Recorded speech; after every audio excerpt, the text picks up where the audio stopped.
자, 이번에는 과부족에 대한 문제입니다. 자, 학생들에게 물건을 나누어 줄 때라고 써 있는데요. 자, 이런 경우에는 학생 수를 X명으로 놓습니다. 자, 그리고 나서 물건의 개수를 남으면 더하고 부족하면 빼어서 전체의 물건 개수가 같음을 이용하여 방정식을 세워주면 되는데요. 자, 예를 들어 설명해 볼게요. 학생들에게 연필을 나누어 줄 때 한 학생에게 5자루씩 나누어 주면 연필이 2자루 남는다라고 했습니다. 그러면 우리는 여기에서 학생 수를 이렇게 X명이라고 했을 때, 자, 연필의 수는 5자루씩 나누어 주면 연필이 2자루 남는다라고 했으니 5X 플러스 2자루다라고 써주면 된다라는 거예요.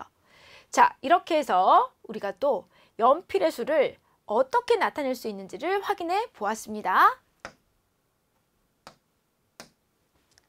자, 이번에는 긴 의자 또는 텐트에 사람이 앉을 때입니다. 자, 긴 의자 또는 텐트의 개수를 X개라고 놓는 거죠. 자, 전체 학생 수가 같음을 이용을 하여 방정식을 세우는데요.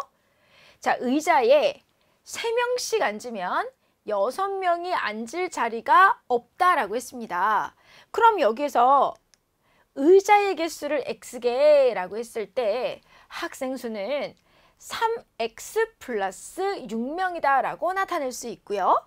또 의자에 5명씩 앉으면 의자 1개가 남고 마지막 의자에는 1명이 앉는다라고 했습니다.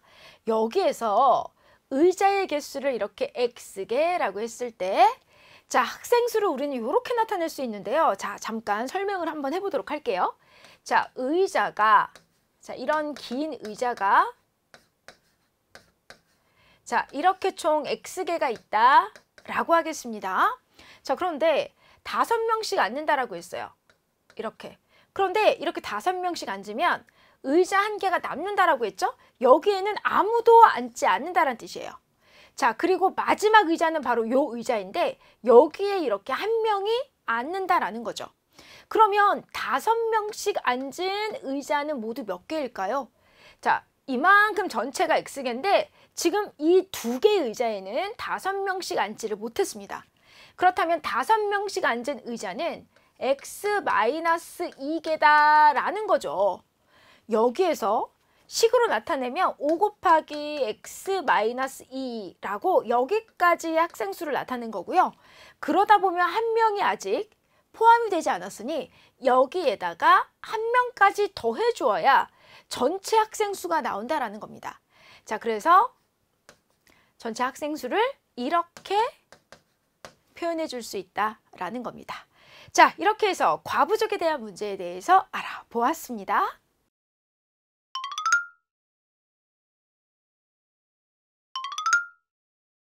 자, 기본 문제 볼게요.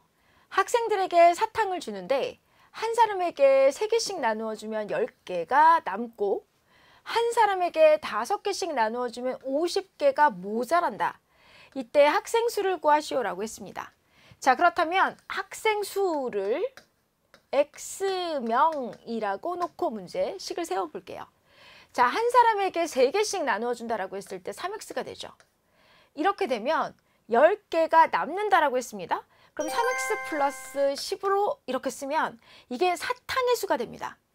그쵸?